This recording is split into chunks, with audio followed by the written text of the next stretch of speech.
Eric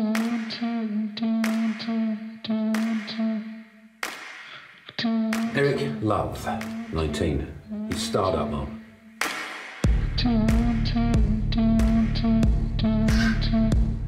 When I first met Jonathan, I hope he doesn't mind me saying, it was a real disarming honesty about himself and the approach to things that I kind of carried through the whole process, my side of the process, and I think we all had a kind of honest and trusting relationship. I felt very, very strong and really amazing. Very much part of what I think Jonathan and I worked on together was about trying to create and evolve the lines of tension that ran through the story, and so that the tension is there, and actually there's a lot of the feeling in the film is almost like a horror movie, that you know that something's going to go pop or something's going to happen. You have to behave, because I will kill you.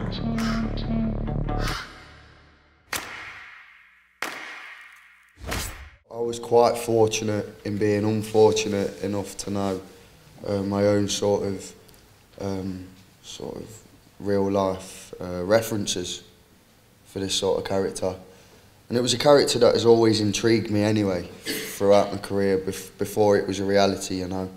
I'd often fascinated myself with the myth of being able to portray a role like that one day. And it was just to my good fortune that I'd eventually become a reality. I'm going to tell you something, all right? This is no young offender's turn now.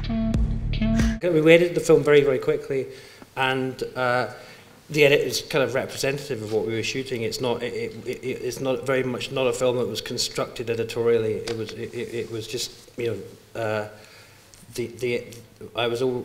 I think we were never less than 4 hours behind the shoot in terms of the edit, and we showed a cut of the film. It was pretty much a complete cut of the film at the wrap party. The priority of my thinking was the characters and the real life people that has maybe experienced what we were trying to portray with Eric, and with surrounding all this stigma and you know, all this awareness as to how violent an individual might be.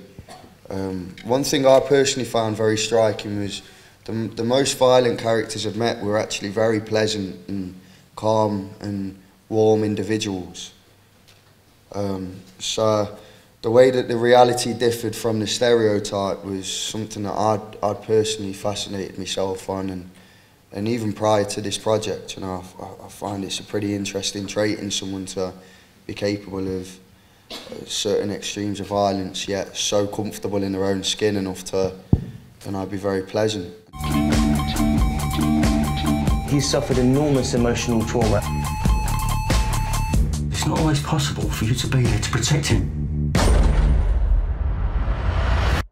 I also wanted to try and approach Eric with a kind of state of mind where, you know, if in a different environment you'd probably enjoy spending time with him. He might be an interesting individual. You know, if he wasn't in such a volatile situation or environment where defending himself resulted in attacking other people first, you know, maybe with a different set of cards being dealt, he might be capable of being very pleasant. And I thought that was a very interesting depth to someone that's, you know, potentially all too commonly stereotyped as, you know, a write-off individual who needs to be incarcerated and, you know, beyond help. You have to help him. Regret. So this is where you open up to me and build trust. What was sort of the most challenging scene that you had to do? Which one do you find the most challenging? You've all seen my Willie. That was on day one of the shoot as well, wasn't it? Or at least one of them, you know. I think it was. That probably answers the question, doesn't it? Thank you. Okay.